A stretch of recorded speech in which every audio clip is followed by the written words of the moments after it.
Hello बच्चों, तो आज आप लोगों को स्वागत है। Welcome GB Sumit academy. तो आज हम लोग पढ़ने वाले हैं 10th क्लास का मोस्ट इम्पोर्टेंट टॉपिक जैव प्रक्रम, जिसमें से हम लोग 2 वीडियो देख चुके थे। आज मतलब 3rd वीडियो और फाइनल वीडियो होने वाला, जिसमें से हम लोग आज ऑब्जेक्टिव भी कंप्लीट सोल्यूशन कर लेंगे। यानी जो ये बायोलॉजी का जैव प्रक्रम का ऑब्जेक्टिव भी है भारतीय वन बुक का, और हम लोग पहले मानव का पाचन तंत्र पढ़ रहे थे, जिसमें से हम लोग छोटी आंत, बड़ी आंत बाकी रह गया था, और यकृत और अग्नाशय, ये 3-4 टॉपिक को पढ़ना है। और इसके साथ ही साथ हम लोग आज का टॉपिक में जो बोर्ड एग्जाम में ऑब्जेक्टिव क्वेश्चन पूछा जाएगा उसके बारे में भी हम लोग क्वेश्चन का सोल्यूशन देख लेंगे ऑब्जेक्टिव। तो चलिए आज का सेशन स्टार्ट करते हैं। चलिए बच्चों, तो आज का हम लोग सेशन स्टार्ट करते हैं। छोटी आंत, सबसे पहले बताना पाचन कहाँ से शुरू होता है। मुख के कहाँ से भोजन का पाचन शुरू होता है? मुख से। फिर भोजन कहाँ जाता है? अमाशय में जाता है। फिर बोलेंगे मनुष्य का सबसे बड़ा तंत्र कौन सा है, तो मतलब आहारनाल का सबसे बड़ा भाग कौन सा है, तो ये हो जाएगा छोटी आंत। तो वही छोटी आंत के बारे में हम लोग पढ़ने वाले, जो मनुष्य का सबसे बड़ा भाग होता है, आहारनाल का सबसे बड़ा भाग होता है। ये 6 मीटर लगभग होता है, 6 से 7 मीटर लगभग होता है। इसका चौड़ाई जो है 2.5 सेंटीमीटर होता है। इसका चौड़ाई कितना होता है? 2.5 सेंटीमीटर। आहारनाल जो है आहारनाल सबसे लंबा भाग है, तो बता दिए ये बेलनाकार होता है, 6 मीटर लंबा होता है, चौड़ाई 2.5 सेंटीमीटर होती है। और भिन्न भिन्न जंतुओं में इसकी लंबाई अलग अलग होती है। अलग अलग जंतु में क्या होती है? अलग अलग लंबाई पाई जाती है। शायद यहाँ तक पढ़ाए थे उस दिन क्या। तो छोटी आंत बच्चों का कहना है सर आप पढ़ा दिए थे, थोड़ा सा रिकैप करवा देते, थोड़ा सा क्या करवा देते हैं, रिकैप। आप बताए थे कि छोटी आंत में क्या होता है, मतलब जैसे बोल दिए एक शेर है और एक गाय है, तो किसका छोटी आंत बड़ा होगा, शेर का कि गाय का? गाय का। बिल्कुल सही बात।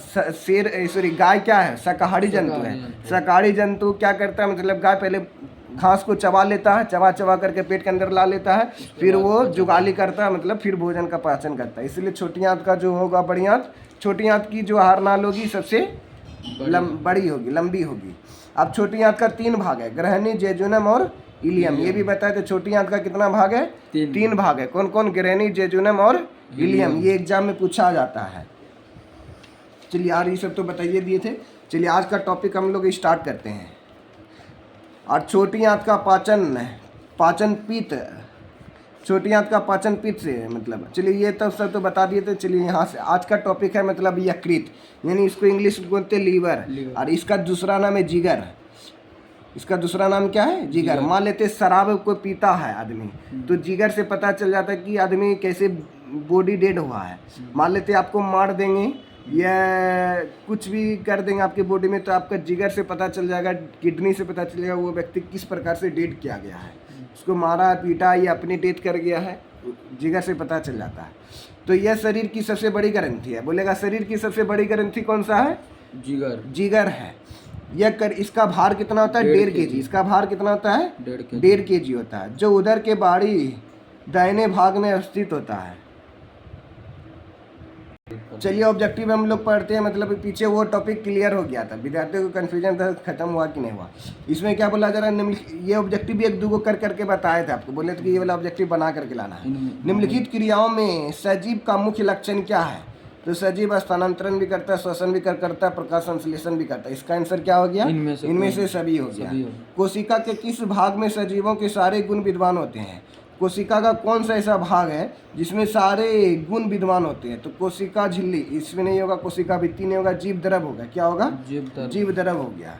क्या होगा? जीव। तो ये वाला क्वेश्चन, वे सारी क्रियाएं जिनके द्वारा जीवों का रक्षण होता है क्या कहलाता है? जैव प्रक्रम कहलाता है। ये डिफिनेशन बताए थे शुरू में। क्या होता है? जैव प्रक्रम होता है। निम्नलिखित में कौन स्वपोषी होते हैं? कौन स्वपोषी है जो अपने से भोजन बनाता है? कौन है? जैव प्रक्रम। हरे पौधा ना, हरे पेड़ पौधा अपना स्वपोषी होते हैं, अपना भोजन खुद से बनाता है। फिर बोला जा रहा प्रकाश संश्लेषण से किस पदार्थ का निर्माण होता है? प्रकाश संश्लेषण से किस पदार्थ का निर्माण होता है? तो कार्बोहाइड्रेट का निर्माण। किसका निर्माण होता है? कार्बोहाइड्रेट का। यहाँ पे देखो ऑब्जेक्टिव में टिक लगवाए थे, तो इस तरह से देखो ऑब्जेक्टिव में कैसे आता है क्वेश्चन, इसलिए बोले कि ये वाला बुक से आपको लिखना है। आपको बताते देखो ये वाला चीज़ कहाँ पे पढ़े थे हम लोग, वही चीज़ आपको बता रहे हैं कि प्रकाश संश्लेषण में क्या चीज़ का निर्माण होता है। देखो यहाँ लिखा ना, कार्बनिक अणु ग्लूकोज कार्बोहाइड्रेट में होता है, मतलब कार्बोहाइड्रेट बनता है। क्या बनता है? कार्बोहाइड्रेट बनता है। प्रकाश संश्लेषण के दौरान कौन सा पदार्थ बनता है? कार्बोहाइड्रेट बनता है। और यहाँ पे कहीं टिक लगाए थे। प्रकाश संश्लेषण, प्रकाश संक्रिया में क्लोरोफिल। चलो ये तो मतलब बता दी, कार्बोहाइड्रेट बनता है। गोबर छत्ता किस प्रकार का पोषण करता है? गोबर छत्ता, गोबर छत्ता किस प्रकार का मतलब पोषण करेगा? परजीवी, स्वपोषी, मृतजीवी और इनमें से कोई नहीं। गोबर छत्ता किस प्रकार का पोषण करता है? मृतजीवी या स्वपोषी? स्वपोषी तो नहीं होगा, पर पोषण ये मृतजीवी क्या होगा? मृतजीवी। 6 का गो नंबर बिल्कुल सही बोला, 6 का गो सही हो गया आंसर। अब पौधे में सूर्य प्रकाश को अवशोषित करने की क्षमता क्या होती है? मतलब पौधे में क्या बोला जा रहा है? पौधे में सूर्य प्रकाश को अवशोषित करने की क्षमता किसमें होती है? तो क्लोरोफिल वर्णक में रंध्रों को, सभी कोशिकाओं को या परिवहन ऊतक का। पौधे में सूर्य प्रकाश को अवशोषित करने की क्षमता किसमें होती है? क्लोरोफिल को, रंध्र को। मतलब बताना है होगा क्लोरोफिल वर्णक। क्यों? क्योंकि क्लोरोफिल के कारण से न सूर्य के प्रकाश की उपस्थिति में प्रकाश संश्लेषण होता है। क्लोरोफिल पत्ती हरा रंग क्यों होता है? क्लोरोफिल के कारण से। क्या होता है? क्लोरोफिल के कारण से। प्रकाश संश्लेषण प्रक्रम में गैसों का आदान प्रदान जो होता है किन अंगों द्वारा होता है? जड़ से, तना द्वारा, पत्तियों में अवस्थित रंध्रों द्वारा। किससे होता है? नहीं, रंध्र के द्वारा। पत्ती में जो छोटा छोटा छिद्र होता है, प्रैक्टिकल करके जो बताए थे, तो छिद्र के कारण से होता है। मनुष्य के दांत सबसे बाहरी परत को क्या कहते हैं? इनेमल कहते हैं। क्या कहते हैं? नो का देखो, नो का खो है ना। दांत के, मनुष्य के दांत की सबसे बाहरी परत क्या होता है? इनामिल होता है। लार में किस ग्रंथि का स्राव होता है? लार किस ग्रंथि का स्राव है? लार किस ग्रंथि का स्राव है? मतलब लार जो है पेरिटोड ग्रंथि का स्राव है, यकृत है, जठर ग्रंथि है, आंत ग्रंथि है। तो 10 का क्या दिया? को, मतलब पेरिटेड ग्रंथि है। लार में कौन सा ग्रंथि निकलता है? पेरिटोड ग्रंथि ना बताए थे। 3 प्रकार का ग्रंथि होता है, पेरिटोड ग्रंथि, सब लिंगुअल ग्रंथि और सब लिंगुअल ग्रंथि और पेरिटोड ग्रंथि, सब मैंडिबुलर लार ग्रंथि। ये 3 ग्रंथि मतलब बताए थे शुरू में। देखो मनुष्य में 3 जोड़ी लार ग्रंथि पाई जाती है, पेरिटोड ग्रंथि, सब मैंडिबुलर लार ग्रंथि और सब लिंगुअल लार ग्रंथि। ये तो पेरिटोड ग्रंथि हो गया। तो मनुष्य लार में किस प्रकार की ग्रंथि है? पेरिटोड ग्रंथि। इनमें से क्या जठर रस में मौजूद नहीं है? जठर रस में क्या नहीं मौजूद होता है? जठर रस में हाइड्रोक्लोरिक अम्ल रहता है, म्यूकस रहता है, पेप्सिनोजन रहता है, पीत शायद नहीं रहता है। 11 का क्या हो जाएगा? पीत नहीं होगा। 11 का देख लेते, 11 का घो, ठीक है बिल्कुल सही। 11 का क्या हो गया? घो हो गया। पीत नहीं रहता। जठर रस में हाइड्रोक्लोरिक अम्ल रहता है, म्यूकस रहता है, म्यूकस कोशिका जो है हाइड्रोक्लोरिक अम्ल को बचाव करता है, और पेप्सिनोजन भी रहता है जो प्रोटीन को पाचन में मदद करता है। उसी तरह अब नेक्स्ट ऑब्जेक्टिव देखना है, इनमें से कौन मनुष्य है कि छोटी आंत का भाग नहीं है? कौन छोटी आंत का भाग नहीं है? छोटी आंत का भाग अभी तुरंत बताए थे। कौन कौन बताए थे? जेजुनम, इलियम और डेडुनम। कोलन नहीं है, कोलन तो बड़ी आंत का भाग है। कोलन में बड़ी आंत का भाग है, इसलिए यही क्या हो गया? आंसर हो गया, खो नंबर हो गया। कौन अवशेषी अंग है? कौन अवशेषी अंग है? अपेंडिक्स अवशेषी अंग है। मनुष्य में 100 अवशेषी अंग पाए जाते हैं, 100, जिसमें अपेंडिक्स का कोई कार्य ही नहीं है, मतलब मनुष्य का। मनुष्य में पाचन की क्रिया प्रारंभ होती है कहाँ से? ये तो बिल्कुल सही जवाब, को नंबर हो गया। निम्नलिखित में कौन आमाशय ग्रंथि जठर ग्रंथि का भाग नहीं है? अब आमाशय ग्रंथि का 3 भाग बताए थे। कौन भाग? 3। आमाशय ग्रंथि या जठर ग्रंथि का 3 भाग है। म्यूकस कोशिका है, फिर उसके बाद अम्लजन कोशिका है। क्या है? अम्लजन कोशिका है, और मूल पित्तवाहिनी है। जैमोजिन कोशिका शायद नहीं है। 15 का देखो तो, ऐसे 15 का तो आंसर गो होगा। कौन सा होगा?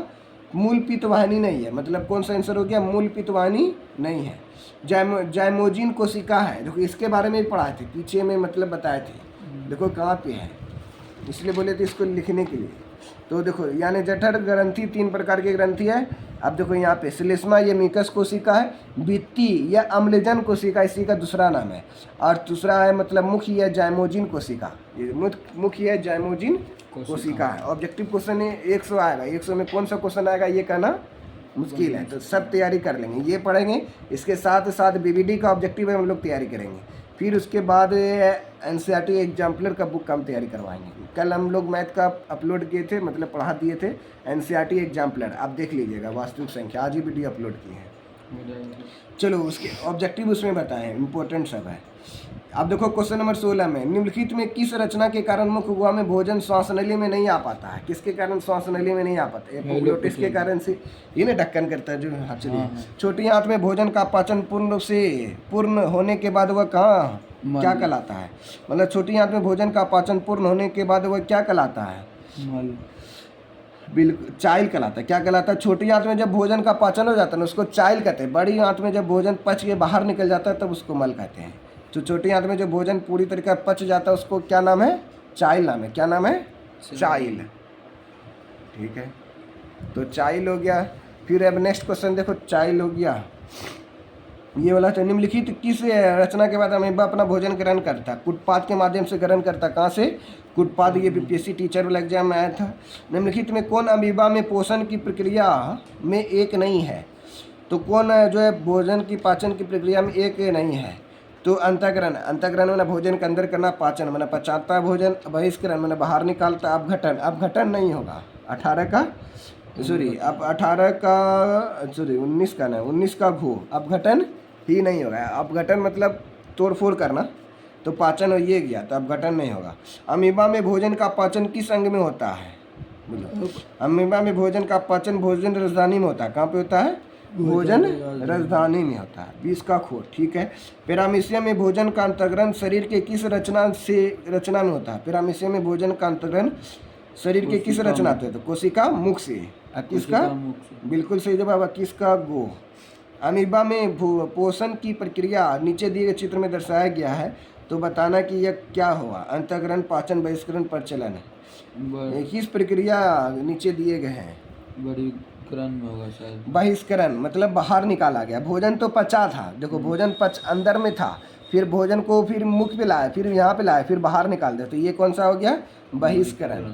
अगर इसी चीज़ का उल्टा दिया रहता, पहला नंबर ये रहता, दूसरा नंबर ये रहता, तीसरा नंबर ये रहता, चौथा नंबर ये रहता, तब बोलते हैं अंतःग्रहण। क्या कि भोजन बाहर था फिर अंदर कर दिया। तो ये तो है। मनुष्य के हारनाल की लंबाई कितनी होती है? 8 से 10 मीटर। यहाँ पे बोला जरा हारनाल की लंबाई मतलब पूरा भोजन मुख से लेके मल द्वार तक की लंबाई कितनी होती है? तो 8 से 10 मीटर होती है। 8 से 10, यहाँ देखो 8 से 10 सेंटीमीटर दिया था। छोटा सेंटीमीटर है ना, बड़ा कौन है? मीटर है, इसलिए ऑप्शन नंबर को हो गया। मनुष्य को दांत के विभिन्न स्वादों का ज्ञान निम्नलिखित में से किन रचना की मदद से होता है? स्वाद कलियां से। क्या होता है? स्वाद कलियां से भोजन का मतलब पता चल जाता है। दांतों को अच्छी तरीक़ा से सफाई न करने पर दांतों पर बनने वाला अस्थायी परत क्या कहलाता है? क्या कहलाता है? दंत पलक कहलाता है। दंत पलक। देखो दांतों की अच्छी तरीक़ा से सफाई नहीं करने पर दांतों पर बनने वाला एक अस्थायी परत क्या कहलाता है? दंत पलक कहलाता है। क्या कहलाता है? दंत पलक। अभी दंत पलक हिंदी में नाम लिखावट है। कौन सा मनुष्य के मुख गुहा में पाई जाने वाली लार ग्रंथि नहीं है? तो बोलता है 3 को लार ग्रंथि होता है। पेरिटोड ग्रंथि, सब मैंडिबुलर लार ग्रंथि, सब लिंगुअल लार ग्रंथि, लेकिन अग्नाशय ग्रंथि नहीं है। ये तो अग्नाशय जो है अपना भाग है इसका, ये लार ग्रंथि का भाग नहीं है। आरनाल में क्रमांकुंचन को दर्शाने वाले चिन्हित प्रक्रिया को दर्शाइए। मतलब क्रमांकुंचन, जैसे यहाँ पे क्रमांकुंचन को दर्शाया गया, ये वाला फोटो दर्शाया गया, तो पीछे बताया था इस वाला फोटो, तो ये क्या बता रहा है? ये बता रहा है मतलब संकुचन। क्या हो रहा है? संकुचन हो रहा है। किसमें हो रहा है? संकुचन हो रहा है भोजन में। आप क्वेश्चन नंबर 28 में देखो, आमाशय की भीतरी दीवार पर इस किस प्रकार की कोशिकाओं का स्तर होता है? किस प्रकार की कोशिका का स्तर होता है? सल्काप एपिथेलियम उत्तक है न, बताए थे। आमाशय की दीवार में स्तंभाकार एपिथेलियम उत्तक होता है। बहुत बार चिल्ला चिल्ला के बोले थे कि स्तंभाकार एपिथेलियम उत्तक। कौन है? स्तंभाकार एपिथेलियम उत्तक पाया जाता है। कहाँ पे? आमाशय की दीवार में कौन सा उत्तक पाया जाता है? स्तंभाकार एपिथेलियम उत्तक पाया जाता है। फिर देखो आमाशय की दीवार में होने वाला घाव पेप्टिक, ये तो पेप्टिक अल्सर बताए थे, किसके श्राव के कारण से होता है? अम्लीय श्राव, गैस्ट्रिक श्राव, सक्रिय श्राव। तो अम्लीय श्राव के कारण से जो है आमाशय की दीवार में पेप्टिक अल्सर हो जाता है, जिससे आमाशय में छिद्र हो जाता है। कौन सा वसा का वसा अम्ल और ग्लिसरॉल में बदलता है? कौन जो है वसा अम्ल और वसा अम्ल तथा ग्लिसरॉल में बदलता है? तो क्या हो गया? 30 का खो हो गया, लाइपेज हो गया। क्या हो गया? लाइपेज। लाइपेज जो है वसा को वसा अम्ल तथा ग्लिसरॉल में बदलता है। मानव आहारनाल के किस भाग की लंबाई सबसे अधिक होती है?